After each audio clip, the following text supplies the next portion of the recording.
You see, the truth is that I am just as good with either. Did you know that in the Wild West, people had some of the most bizarre beauty rituals you can imagine? From milk baths fit for a queen to using whiskey as a hair tonic, the beauty secrets of the Old West are as wild as the land itself.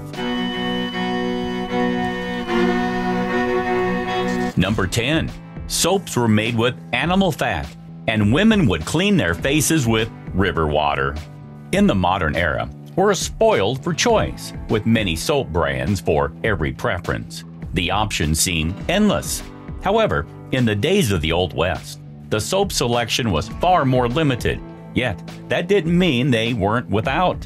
Their soap boasts of straightforward recipe, typically composed of animal fat, lye, and water, and infused with herbs for scent and added effects. These cleansers got the job done. You might be wrinkling your nose at the thought of washing with soap made from animal fat, but back then, it was just the way of life. Picture yourself in the rugged terrain of the Wild West, where dirt was an unwelcome companion clinging to every nook and cranny. But how did people cope with the constant filth? Well, the resourceful women of the era had their own tricks up their sleeves. Every morning, these Wild West women embarked on a quest for cleanliness, venturing to springs or streams to wash their faces and quench their thirst. But there was one catch that really prohibited things from getting fully clean. There was hardly any privacy at these bodies of water, and complete baths were a luxury reserved for rare occasions, so splashing their faces with water was as clean as they got. Can you imagine going without a hot, soapy shower every day like we do now? It's truly a testament to their resilience and adaptability. So the next time you reach for your fancy scented body wash, take a moment to appreciate the simplicity and resourcefulness of the Wild West pioneers. Stay tuned for more astonishing beauty rituals from the Wild West right after this. And don't forget to hit that like button if you're enjoying our video. Number 9. Sun protection in the Wild West. You might think of the Wild West as a place of deserts and endless sun, and you'd be right. But the cowboys had some clever tricks up their sleeves to protect themselves from the relentless glare. In those scorching days of the Midwest, sun protection was a paramount concern for cowboys who spent long hours toiling under the relentless sun. Their iconic straw hats, characterized by broad brims, were a staple part of their attire, not only serving as a fashion statement, but also as a functional shield against the shearing sun. Those straw hats were not only ordinary accessories, they were hand-woven in Ecuador by skilled artisans, families who had passed down their craft through generations. These artisans took a simple cone and, using elements and pigments, dyed and hand-shaped it into something extraordinary. The best response they received from wearers was often, "It's so light, I can barely feel it on my head." These straw hats were soft and light, making them perfect for the scorching summer heat. When choosing a cowboy hat for sun protection, the key was to look for one with a wide brim, at least 3 inches wide. But it wasn't just about the width. The brim also had to be stiff enough to hold its shape and provide good coverage. The wide brims cast expansive shadows, providing much-needed shade to their faces and necks. This shade was vital in preventing sunburn and heat stroke, common dangers in the arid landscapes of the Wild West. But the cowboy sun protection measures didn't stop at their stylish hats. They had a few more tricks up their sleeves. Bandanas and neckerchiefs were frequently draped around their necks and faces. These not only offered additional shade, but also helped protect against the dust and sand kicked up by horses and cattle. Moreover, cowboys were savvy about their clothing. They favored long sleeves and pants, covering as much skin as possible. This minimized their exposure to harmful UV rays. Although these techniques provided some level of protection, modern sun protection standards have evolved.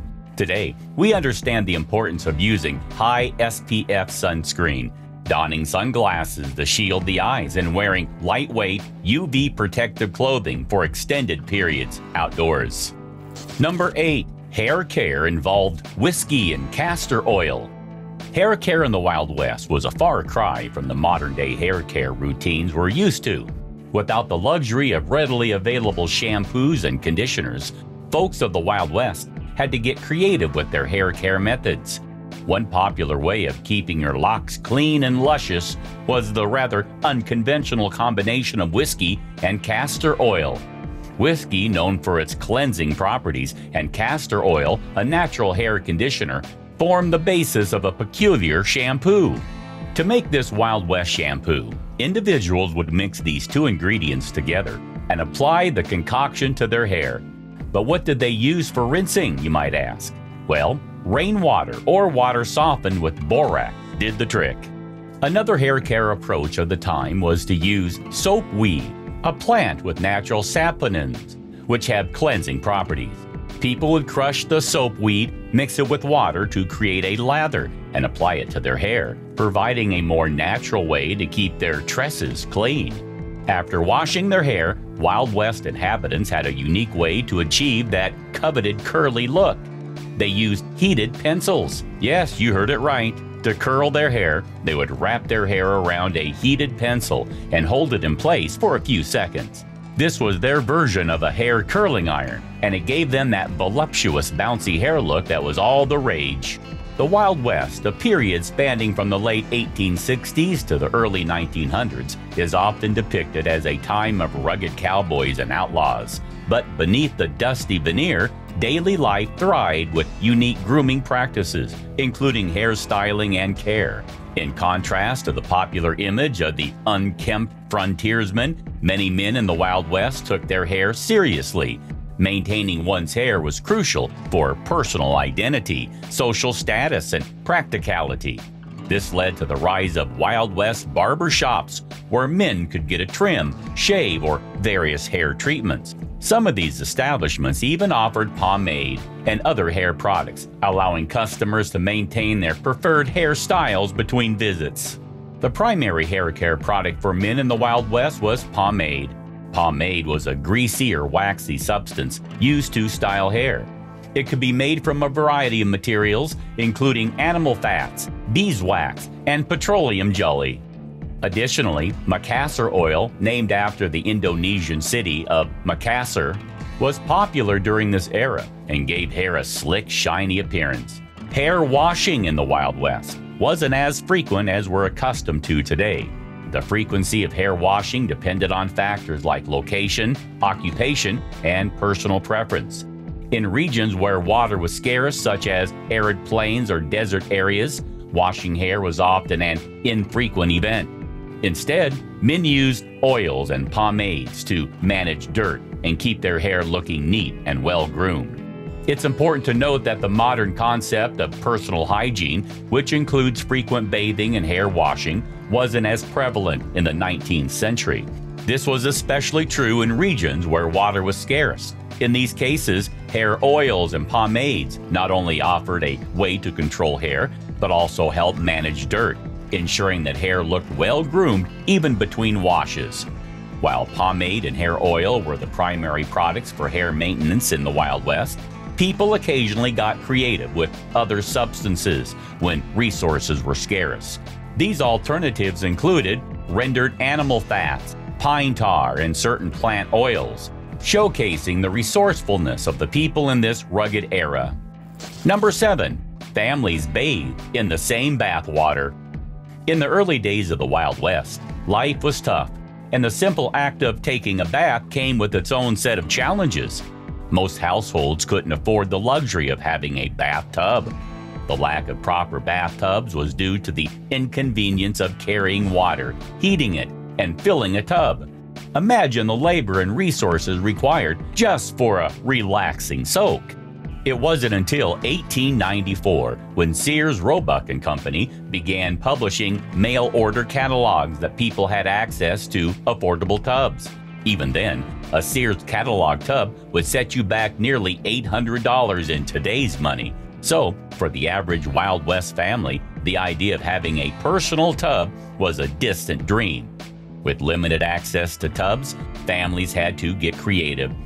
As more households acquired bathtubs, the practice of sharing bathwater became common. But don't picture everyone crowding into the same tub at once. Instead, they take turns, one person at a time, to save on effort. The Saturday night bath tradition emerged as everyone wanted to be squeaky clean for church on Sunday. It was a weekly ritual, a time to wash away the sweat and dirt of the past week. While the Wild West didn't enjoy the luxury of daily showers like we do today, pioneers found solace in nature's bounty. Colorado's thermal springs, in particular, became a welcome retreat. Among these natural wonders, Pagosa Springs stood out as a haven for relaxation and cleanliness. Pioneers in the Wild West believed in the therapeutic properties of these mineral-rich springs. They would immerse themselves in the warm, healing waters, thinking that it could cure a variety of ailments. The hot springs weren't just seen as a place to get clean. They offered relief from the harsh challenges of frontier life. They became a sanctuary, a space to unwind and escape the daily grind. Today, those historic hot springs have transformed into luxurious spas, preserving the legacy of the pioneers' quest for cleanliness and well-being during a time when staying clean was no walk in the park. The simple act of taking a bath had a profound impact on their lives, offering physical and mental rejuvenation in a harsh and unforgiving environment. These hot springs are a testament to the resilience and resourcefulness of the people of the Wild West. They remind us that even in the toughest circumstances, humans have a way of finding moments of comfort, cleanliness, and healing. Stay tuned as we dive deeper into the unique beauty rituals and practices of the Wild West. And don't forget to subscribe for more intriguing tales from history. Number 6. Oral health care in the Wild West. When it comes to oral health care in the Wild West, don't expect to find toothbrushes, toothpaste, or dental floss in the picture. These modern conveniences were a far cry from the rugged reality of the frontier. In those days, taking care of your teeth was an entirely different ballgame. In a world devoid of modern dentists, the approach to dental issues was rather direct. When a tooth decided to act up, the usual solution was to yank it right out of your mouth. Yes, you heard that correctly. Tooth extraction was the name of the game, and it wasn't for the faint of heart. So, who performed these rather terrifying procedures? Barbers and blacksmiths, of all people, stepped in to save the day. Armed with tools that looked like they belonged more in a toolbox than a dental office, they'd use something akin to pliers to extract the troublesome tooth. Pain medication? Well, that wasn't a common part of the procedure, but a swig of whiskey might help take the edge off. Toothache was a common woe in the Wild West. When a tooth got infected or abscessed, there was no other surefire way to get rid of the pain. The extraction was the go-to solution, but it wasn't exactly a picnic. Gum disease was another prevalent issue. It could lead to tooth loss, and it estimated that, on average, folks in the Wild West would have lost all their teeth by the time they hit 50. Not exactly a prospect anyone looked forward to. In the absence of modern dental care, people had to make do with what they had. Some would use chewing sticks to clean their teeth, while others relied on a mixture of salt and water for a makeshift toothpaste. However, these methods were far from foolproof. Towards the late 19th century, dentistry started to become more professionalized. Dental clinics began popping up in larger towns and cities. But even then, dental care was expensive and out of reach for many. As a result, poor oral health remained a common issue in the Wild West until the early 20th century. Number 5. Compared to men, women in the West were cleaner. In the rugged terrain of the Wild West, cleanliness was a luxury, and daily bathing was far from the norm. Cowboys, soldiers, and other men who braved the frontier often spent their days toiling away without a bath in sight, only breaking this lack of cleanliness with a quick dip in a nearby stream or river. Typically, this refreshing ritual was reserved for the scorching summer months, with winter acting as a natural deterrent. But when it comes to the wild world of Wild West cleanliness, there's a twist in the tale. It was the women who emerged as the unsung heroes of hygiene in this era. While their male counterparts might have been content with an occasional dip in a river, women had a different approach. Each morning, many women would make the pilgrimage to the local stream or spring. There, they not only quenched their thirst, but also engage in a rather refreshing facial cleanse. Sarah Raymond Herndon, in her account of frontier life, mentioned how she would go down to the spring for a drink, bathing her face and hands in the cool water. A bouquet of wildflowers for the breakfast table was a bonus. However, a sense of modesty and the lack of privacy of these communal water sources prevented them from going much further in their cleaning routine.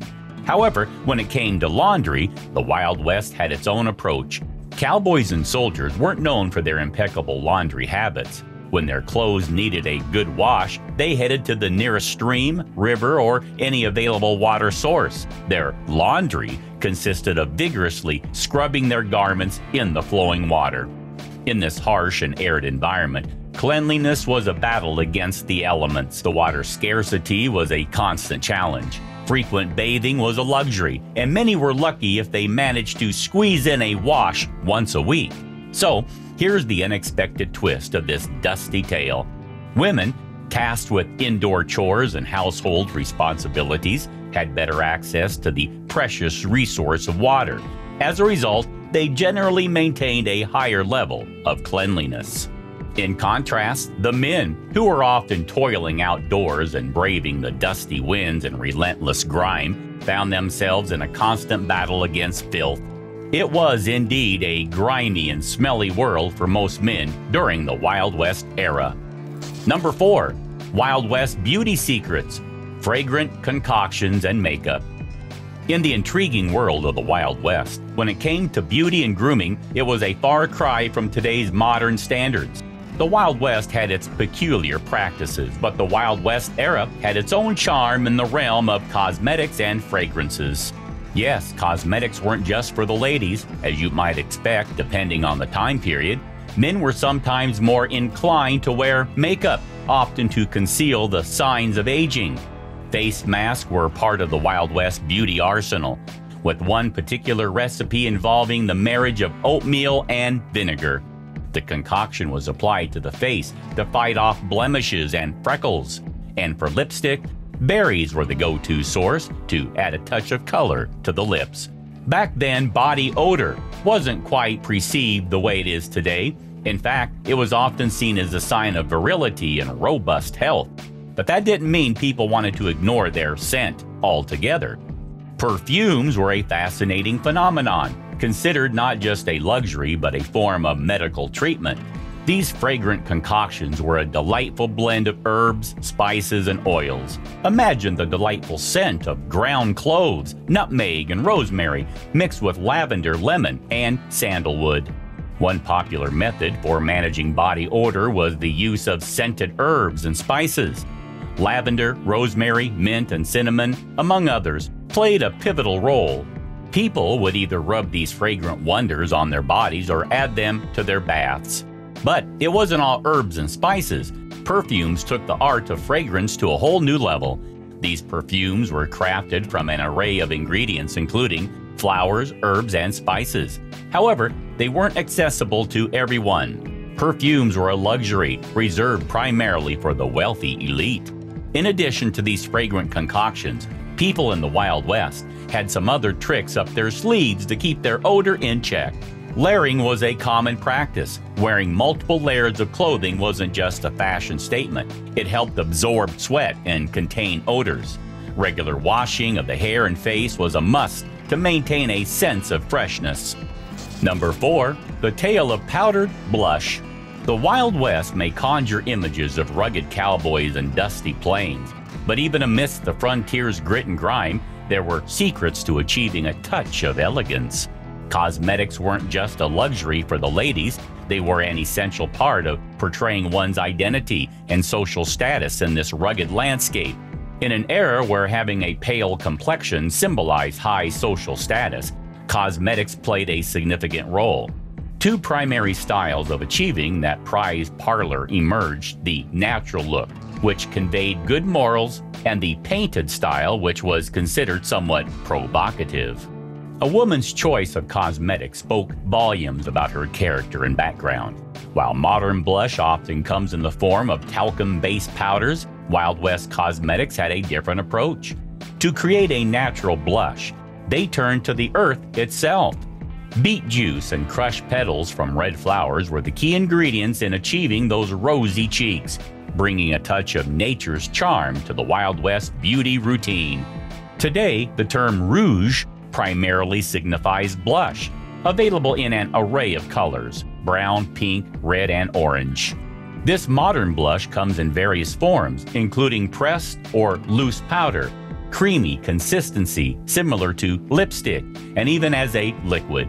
However, it's important to note that while rouge once encompassed lip color, the matching trend of lipstick with nail polish led to the specialization of these terms. The use of blush or rouge dates back to ancient civilization. Even in the Wild West, where life was rugged, a touch of natural blush was highly sought after.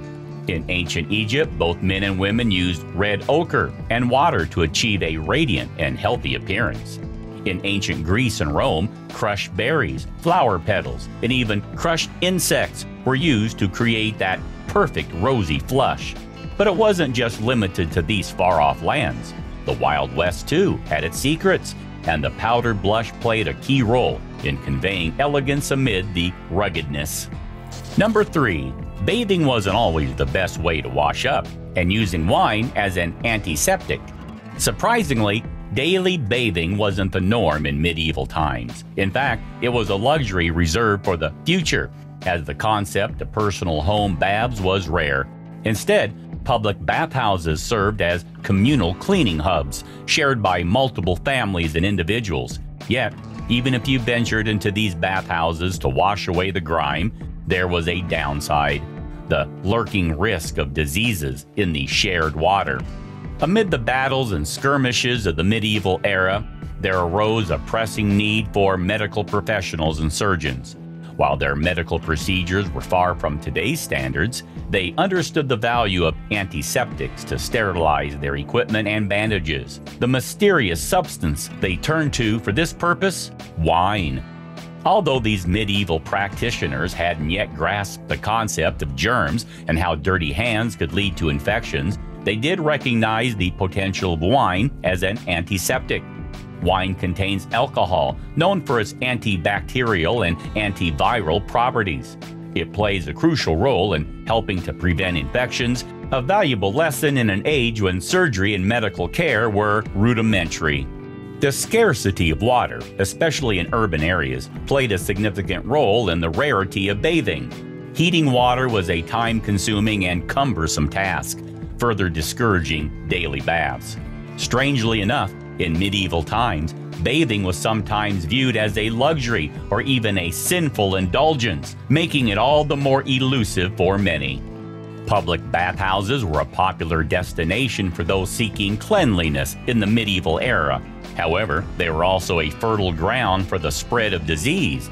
Dirty, contaminated water and close quarters for communal bathing made it easy for maladies such as scabies and lice to pass from one person to the other. Number 2, some men wore their hair long. Among the iconic figures in the Wild West, some were known for their relatively long hair. Notably, James Butler, Wild Bill Hickok, and George Armstrong Custer stood out for their flowing locks. Custer, in particular, took his hair to the next level by scenting it with cinnamon oil. When cowboys ventured into town, they didn't just seek out hot baths, new clothes, and hearty meals. They also indulged in grooming rituals, which often included haircuts and shaves. To add an extra touch of luxury to their grooming routine, some cowboys would pamper themselves with scented hair tonics. As the late 19th century approached, there was a notable shift toward shorter hair among men. One theory suggests that this change was a form of rebellion against the norms of the antebellum period. This transformation represented a departure from the long-haired style that was more common during the Wild West era. It's worth noting that not all men in the Wild West conformed to the trend of shorter hair. Indian scouts like long-haired Jim Courtright kept their hair long. even after transitioning into roles as lawmen in places like Texas. Their choice to maintain long hair was a nod to their unique identities and backgrounds. Number 1. The power of Colorado's thermal springs. Today, our daily showers are a matter of routine, guided by both convenience and health.